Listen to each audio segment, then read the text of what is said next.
Halo guys, kembali lagi bersama saya Helina Rianti di acara podcast Gali Cuan bersama UMKM dari Motion Credit.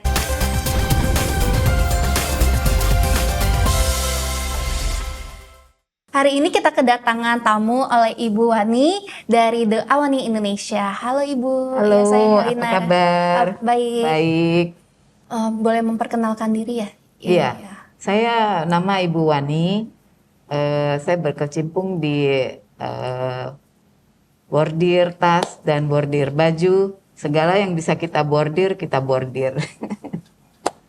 Oke, kalau boleh tahu dari The Awani Indonesia ini kapan sih Bu berdirinya? Kalau kita awal-awalnya itu dari tahun 1991.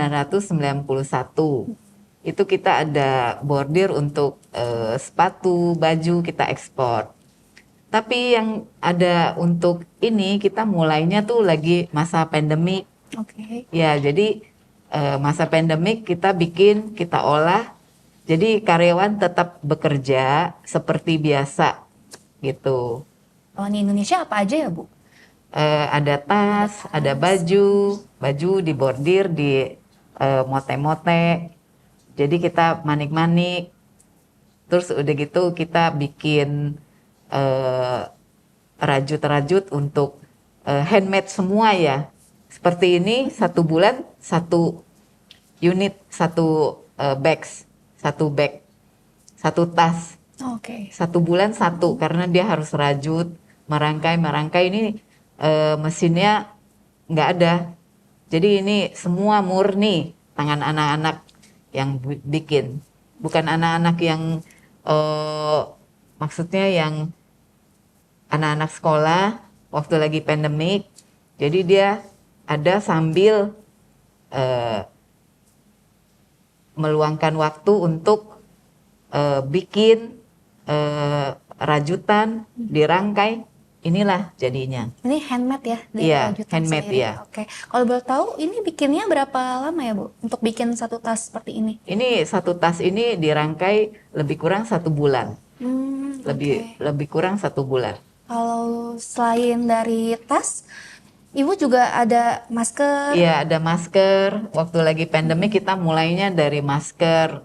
Terus udah gitu masker karena dibutuhkan ke seluruh Indonesia. Jadi kita ada kasih ke Sulawesi, ke Sumba, ke daerah timur, semua kita support di situ. Oke. Iya. Ada scarf juga ya, Iya. contohnya ya seperti ini. Terus juga yang baju saya pakai ini juga ini dari Iya, The Awani Indonesia ya. Iya. Di Kita sini juga bikin, ada bordirannya seperti itu. Jadi semua yang kita bikin untuk cantik-cantik. Jadi kita karena kita punya mesin dan production dan tim untuk pekerja-pekerjanya gitu. Kalau gitu saya juga mau tanya nih Bu, untuk jangkauan customernya ini Ibu ini kemana aja ya? Oh, kita karena awal-awal kan kita offline. Jadi setelah mendekati berapa lama ini kita ada tokonya, ada butiknya di Bali di Seminyak, di Jalan Seminyak Raya nomor 34. Jadi kita buka di sana. Jadi turis-turis yang datang entah dari Eropa, dari Rusia, dari Brunei, nah mereka suka dengan hasil-hasil bordir dan pekerjaan tangan seperti rajut.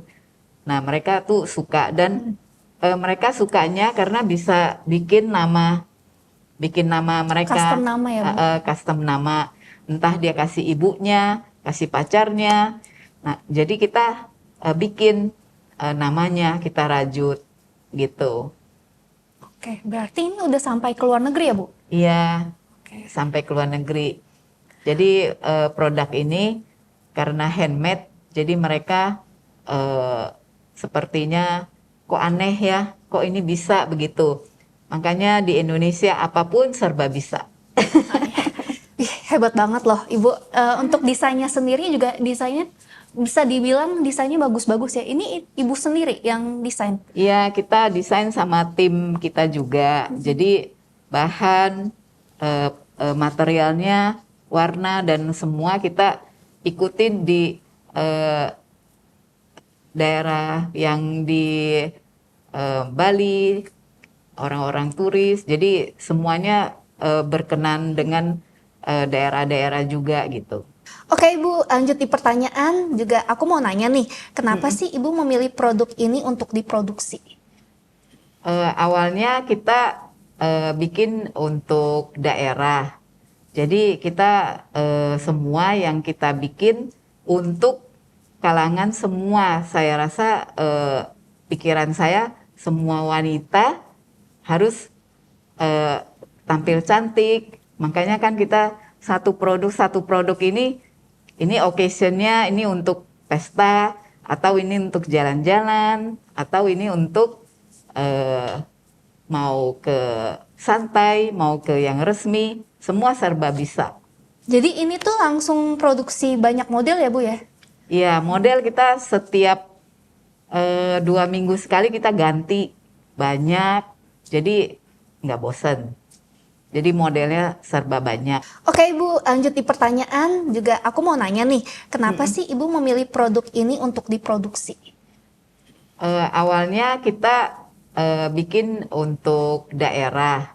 Jadi kita semua yang kita bikin untuk kalangan semua. Saya rasa pikiran saya semua wanita harus tampil cantik. Makanya kan kita satu produk ini occasionnya ini untuk pesta atau ini untuk jalan-jalan atau ini untuk mau ke santai, mau ke yang resmi, semua serba bisa. Iya, gitu. Oh ya Bu, kembali lagi saya mau tanya nih, berarti untuk pemasaran produk ini sampai ke luar negeri ya Bu? Ke negara apa sih Bu kira-kira?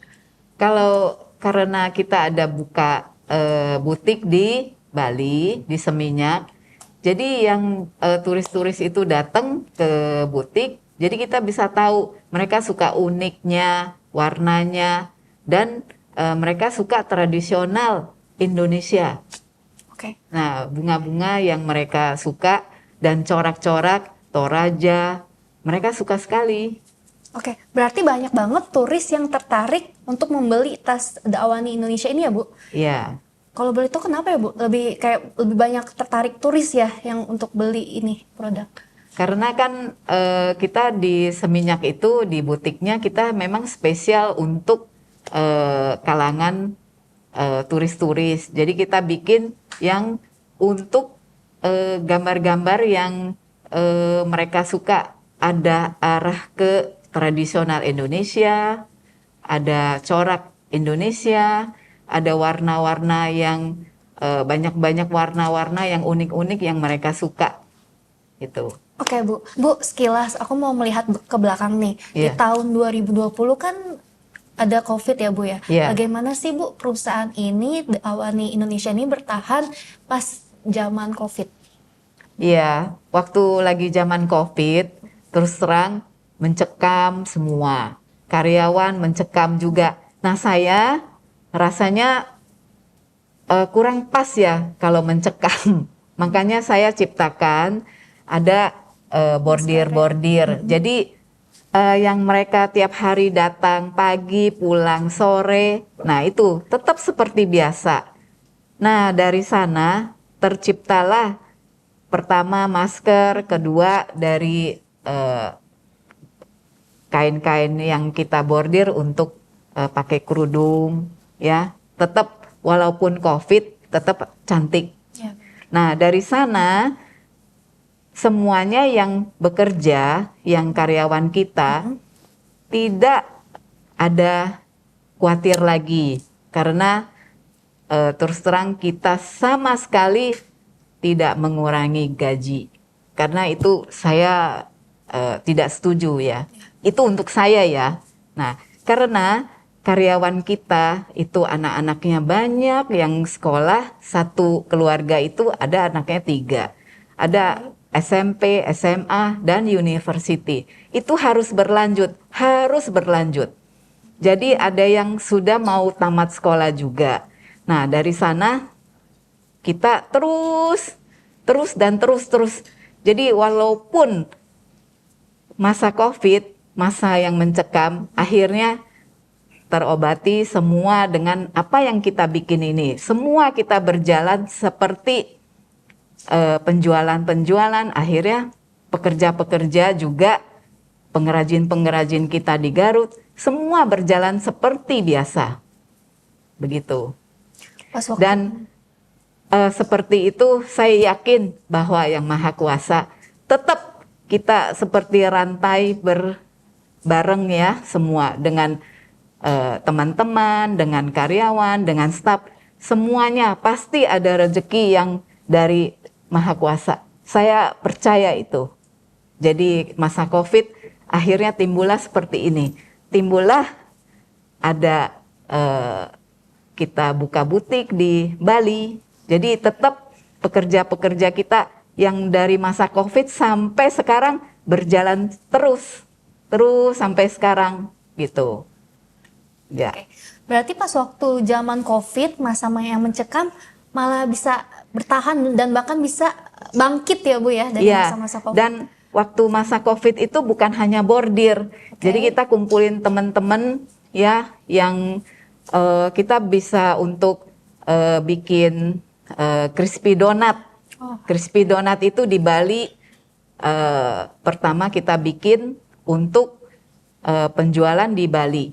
Jadi di Bali crispy donat walaupun COVID tetap kita ada bantu untuk karyawan juga, untuk bantu teman-teman yang jangan mencekam lah begitu.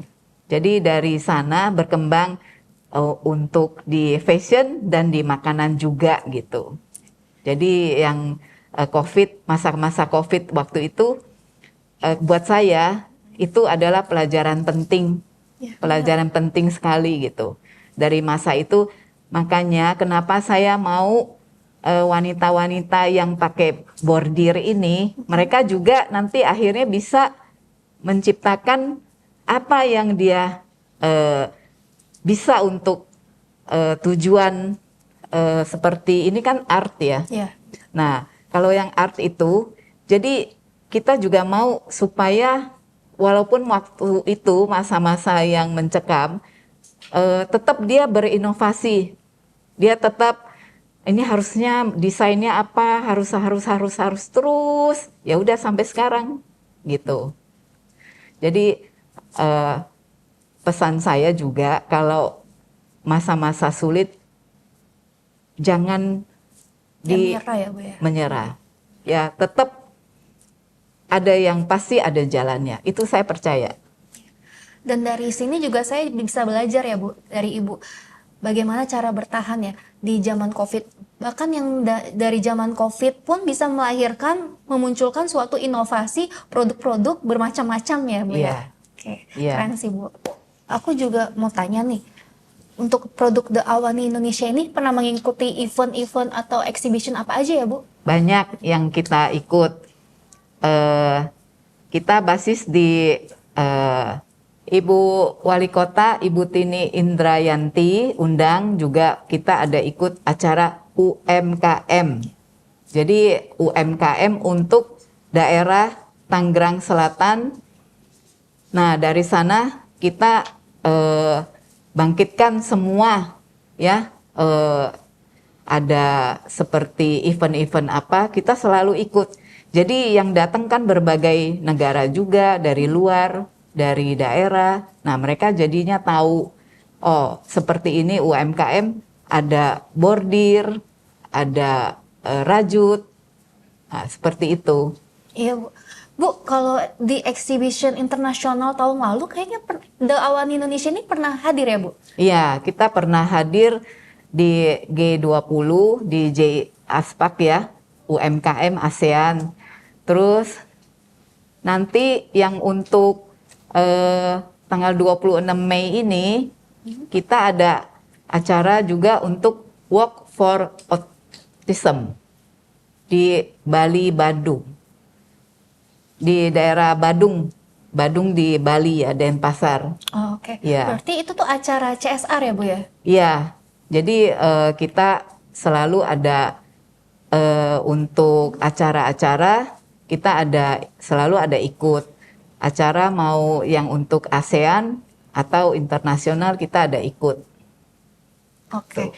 Kalau untuk CSR Dawani ini kayak setiap Lebaran, Natal, Tahun Baru pernah ngikut apa aja ya Bu?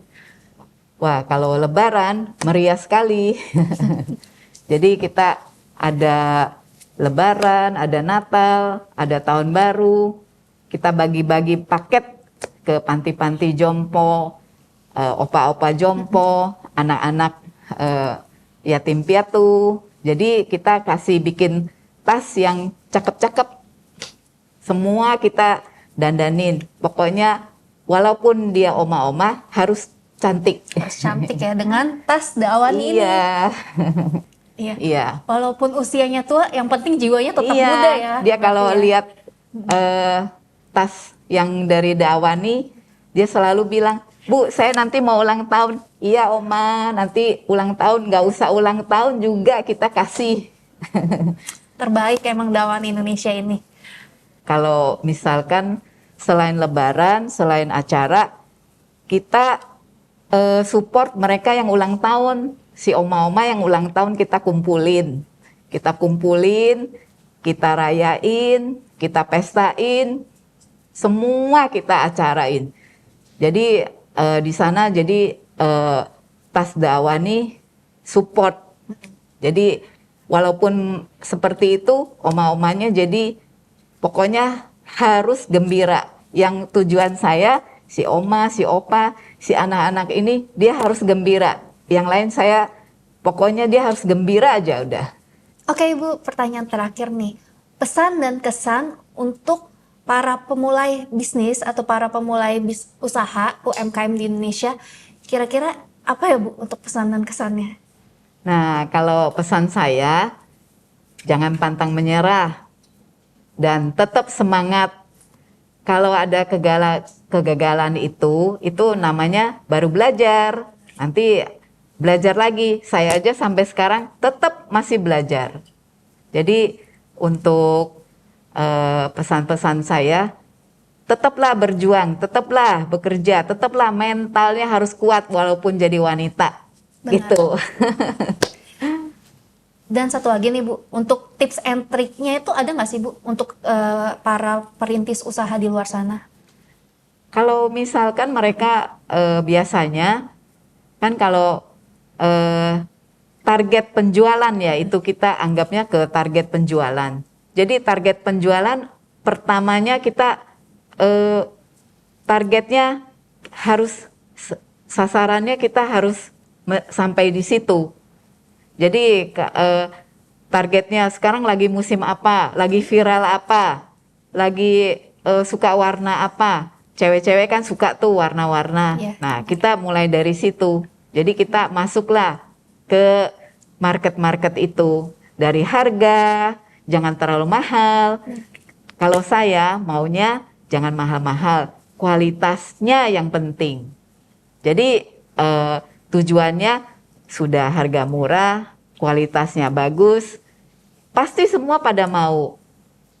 Kamu juga pasti pilih yang udah murah, bagus, kualitas bagus. Iya dong Bu, pasti jelas. Saya pasti milih yang udah murah, kualitas nomor satu. Iya memang, karena kalau kita bikin dari hati, ya semuanya pasti cantik, pasti itu. Walaupun kita jangan pikir hasil akhir dulu. Benar. Jadi kita pikirnya ini harus cantik, harus yang bagus, yang pakai jangan kena tangannya, harus bahannya yang bagus, kualitasnya yang bagus. Jadi harga menunjang, semua harga harus terjangkau. Mau kalangan yang murah, mau yang sedang, mau yang mahal, semua kita ada. Jadi semuanya kita jangan bilang mahal-mahal ya, maksudnya harga kualitas bahan, harga yang murah, yang semua kita ada. Jadi kita provide semua. Kita maunya wanita-wanita dari umur yang remaja sampai yang oma-oma, semua kita ada buat. semua warna-warna yang jangan dibilang oma-oma nggak boleh pakai warna-warna ini. Enggak, kita bikinin nanti udah sesuai dengan yang ada acaranya, mau ada pesta, mau ada ke gereja, mau ada kebaktian, banyaklah, semua kita bisa bikin. Oke, pokoknya untuk segala usia ya, Iya, untuk segala produk usia. Awani ini pokoknya cocok ya. Iya. Oke deh. Nah, itu dia sesi perdana kita di podcast Gali Cuan bersama UMKM dengan Motion Credit. Nah, untuk kamu para perintis usaha, saksikan kita di podcast berikutnya ya.